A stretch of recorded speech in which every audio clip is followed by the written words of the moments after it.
Ready? YCP వరాల జల్లులు, ఇదంతా ప్రేమేనా? ఎలా నమ్మంటారు? ఓ పెన్షన్లు ఇచ్చేస్తున్నారు, లేకపోతే 45 ఇయర్స్ దాటిన వాళ్ళకి డబ్బులు వేసేస్తున్నారు, యువకులకేమో ఒక మెగా డిఎస్సి అన్నారు, కానీ మీ చెల్లె దగా డిఎస్సి అంది. ఆ విషయంలో ఇటు తేల్చుకోలేకపోయారు. మీరు జాబులు ఇస్తే ఇవ్వండి వెంటనే. అలాగే మళ్ళీ అన్నీ ఒక అన్నా క్యాంటీన్ పెట్టినట్లయితే అన్నా క్యాంటీన్ పెట్టండి. ఎందుకంటే మీకు తెలివి తక్కువతనంతో అన్నా క్యాంటీన్ని కూలదొరిసారు, కానీ అన్నా క్యాంటీన్ మీకు ఎంత ప్రభావం చూపిస్తుందో తెలుసా?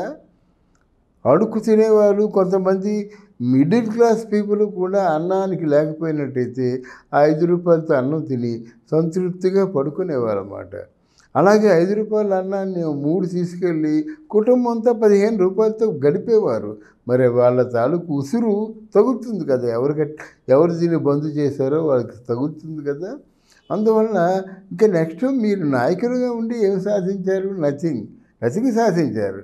పోలవరాన్ని ఏమో రోజా చెప్పినట్టుగా పోలవరాన్ని నేను చూసుకుంటున్నాడా? పోలవరం ముఖం జగన్మోహన్ రెడ్డి తెలుసా? ఏదైనా పరిశ్రమలు పెట్టాడా? ఆ పరిశ్రమల తాలూకు ముఖం జగన్మోహన్ రెడ్డి తెలుసా?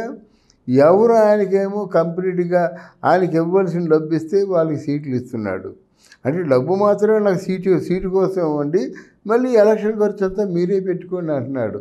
ఈ పందికొక్కు చేష్టలు ఎవరికి తెలియవు, ఎవరు చూడరు, ఎవరు వినరు. ఎంతసేపు అమ్మఒడి, వైఎస్ఆర్ ఆసరా, వైఎస్ఆర్ ఇల్లు, ఎవరికి ఇల్లు ఇవ్వలేదు కదా. ఇల్లు ఇస్తామని చెప్పారు, కానీ ఇల్లు ఎవరికి ఇచ్చారు? లక్షల ఇల్లు అన్నారు, చూపించండి లక్షల ఇల్లు. కనుక వరాల జల్లు కురిపించినట్టుగా బయటికి కలరిస్తూ మీరు ఏమీ చేయకుండా మీ తాడేపల్లి ప్యాలెస్కి రప్పించుకుంటూ ఎవరు మీ తాలూకు బరువుకి తూగుతాడో ఆయనకి ఏదో పదవి అంటే ఒక టికెట్ ఇస్తూ మిగతా అంతా మళ్ళీ ప్రత్యర్థులు ఎవరు వస్తారా అని చూస్తున్నారు. వైసీపీలోంచి ఎంతమంది తెలుగుదేశం పార్టీలోకి వెళ్ళిపోయారో మీకు తెలీదు. అలాగే వైసీపీలోంచి ఎంతమంది కాంగ్రెస్ పార్టీలోకి వెళ్ళారో మీకు తెలీదు. అలాగే వైసీపీలోంచి ఎంతమంది జనసేన పార్టీలోకి వెళ్ళారో తెలీదు. ఎంతమంది వెళ్ళిపోతున్నారండి? ఎందుకు వెళ్ళిపోతున్నారు? అంటే మీ పరిపాలన బాగున్నట్లయితే ఎందుకంటే వెళ్ళిపోతున్నారు? బయటికి మీ పరిపాలన బాగులేదని చేదరించుకొని బయటకు వచ్చేవాళ్ళు ఏం చేస్తున్నారు? ఏమండి బాబు, ఆయనకేమో డబ్బులు ఇచ్చి మేము వచ్చాము, ఎన్నికలకు కూడా ఖర్చు పెట్టాము, రూపాయి ఆదాయం లేదు, 5 సంవత్సరాలు బట్టి మేము మాడుకు చేస్తున్నామండి, మా ఆస్తులను నమ్ముకున్నాం, మా పొలాలను నమ్ముకున్నాం. వాళ్ళ బాధలు వాలి. అంటే మీకు పరిపాలన అంటే, గవర్నమెంట్ అంటే ఆ నలుగురే కాదు కదా. ఆ సజ్జల రామకృష్ణారెడ్డికి ఏ శాఖ ఇచ్చారండి? ఎందుకంటే ఆయన శాఖల మీద అధికారం చెలాయిస్తాడు ఒకటి సజ్జల. అలాగే ఇక్కడ రోజుకి పవర్ ఏంటండి అంటే, ఎవరైనా తెలుగుదేశం వాళ్ళు కానీ, కాంగ్రెస్ వాళ్ళు కానీ, బీజేపీ వాళ్ళు కానీ మాట్లాడితే కౌంటర్ ఇచ్చేస్తుంది వెంటనే, మా జగనన్న మించిన దేవుడు లేడని. అలాగే ఒక పక్క మోదీ గారు అంటే బీజేపీ పార్టీ వాళ్ళు వచ్చినప్పుడేమో సెల్ఫీ దిగడానికి తాసాలాడుతుంది. నన్ను మోడీ గారికి పరిచయం చేయమని వేడుకుంటుంది పక్కనే ఉన్నటువంటి జగన్మోహన్ రెడ్డిని. అంటే నెక్కచ్చని మనిషి అయినట్టయితే ఎవరైతే మనకేం కావాలి? మా పార్టీలో అవర్ పార్టీ ఈజ్ గ్రేట్, మా నాయకుడు గొప్పవాడు అని చెప్పవచ్చు కదా. అక్కడ అలా కాదు, మోదీ గారితో సెల్ఫీ దిగింది, మోడీ గారితో పరిచయం చేసుకుంది. ఎలాంటి అలా మీరు పెట్టుకుంటారు?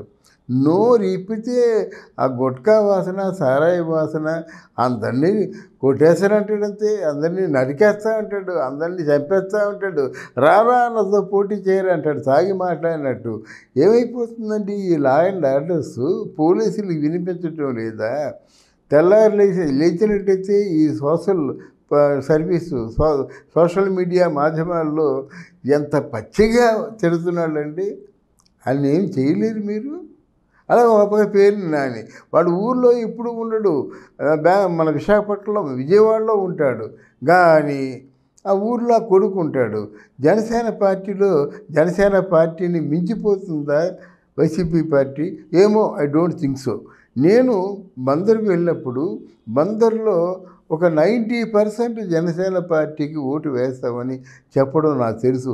మిగతా వాళ్ళ లాగా డాంబికాలు చెప్పడం నాకు తెలుసు.